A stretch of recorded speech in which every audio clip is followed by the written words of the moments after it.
Paul Ferguson, he is the son of Shanda Vander Ark. She's the mom who tortured her son or basically employed Paul to do a lot of her bidding for her. She's locked away for the rest of her life, and now it looks like Paul might be as well. 30 to 100 years is the sentence that he got, even after making an arrangement of testify against your mom. Maybe we'll go light on you. I guess that was a big maybe.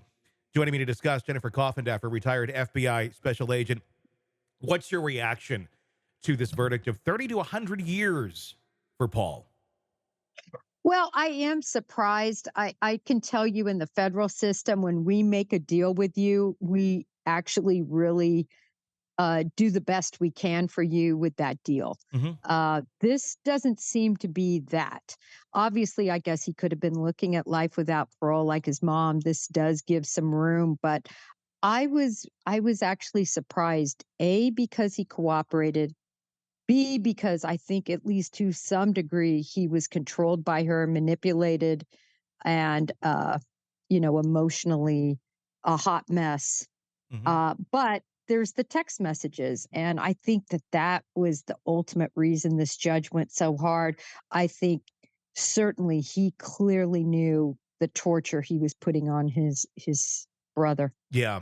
And that's one of those things where you look at this and you feel bad for victims. And I certainly believe that Paul, in his a sense, is a victim of his mother.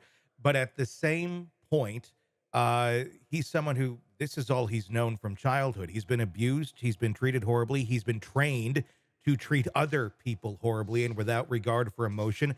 I think the judge clearly, he even flat out said, questions whether or not he's capable of having any sort of empathy. And it's very easy to see why he wouldn't. And look at his upbringing. This is a product of conditioning. In so many cases, I look at him and go, I wish that the judge would be looking a little more forward, thinking, how can we prevent this person from violating others? I think that's what he did in this case. As much as I'd like to have some grace, the reality is this is an extremely broken person who likely is not going to be fixed anytime soon, if ever.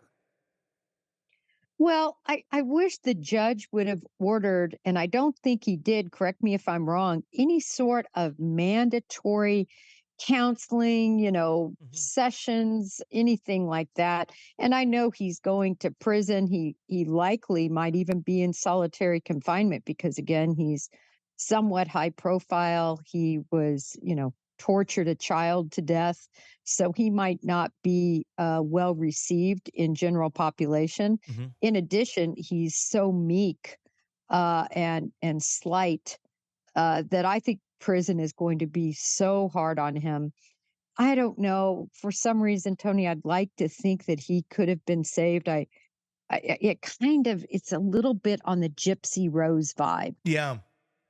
I That you have yeah. somebody that's been so abused for so long, but maybe there could have been hope for him.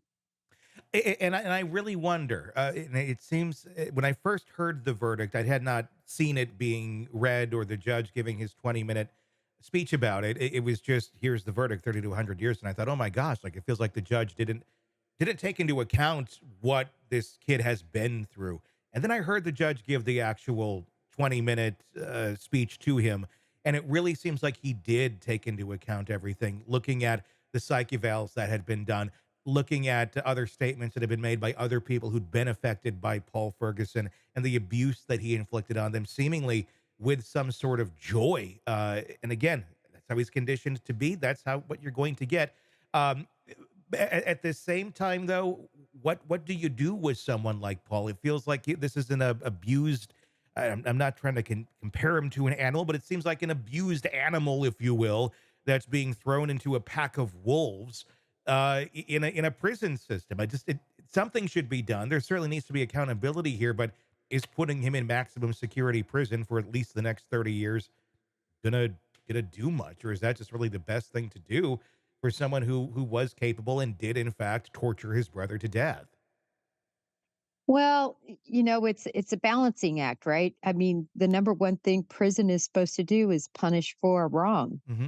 And then you hope in that process there can be some rehabilitation for the offender. Hmm. In this case, I don't think there's any way he's going to have any chance at being rehabilitated. Yet, I think out of all the offenders we see, Mhm. he has some hope if he ever had counseling and some sort of realization of what it's like to be a real human and not to just be abused and to inflict abuse. So I'm a little torn on this one, Tony. Yeah. I don't know why. I probably should be harder core at him, but I just think that's all he's ever known. Yeah, that's where I keep going back to on this. Do you think, and this is an interesting one because I've heard different opinions on it. What was your take? Did he show remorse at sentencing? Was he truly sorry for what he had done, or was he more sorry that he got caught?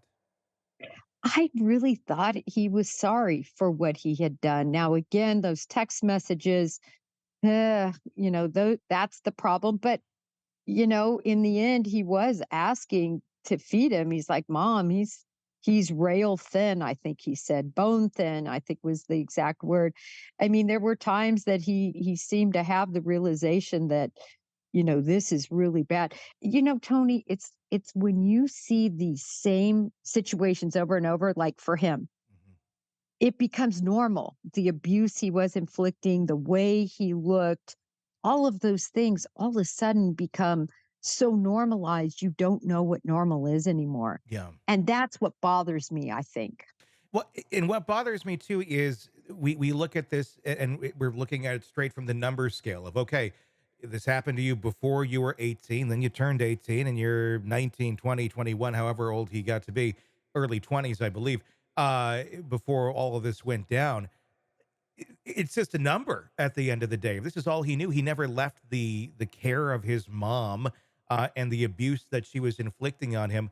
It's not like suddenly a light bulb, I think, went off in his head at 18, going, "Oh, maybe we shouldn't be doing this." That would have been going off at 15, at 16, at 17, at 18. But if you don't know that that's anything wrong or that's anything different from healthy behavior or normal behavior within your home, it's just a number, and it's basically a legal milestone for terms of how you can be charged or not.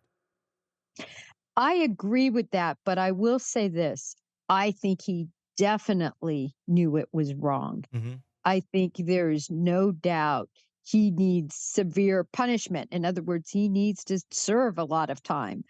But I don't know if he deserves to serve the rest of his life. But look at what he did to his little brother. His little brother had hell on earth and is dead now at such a young age.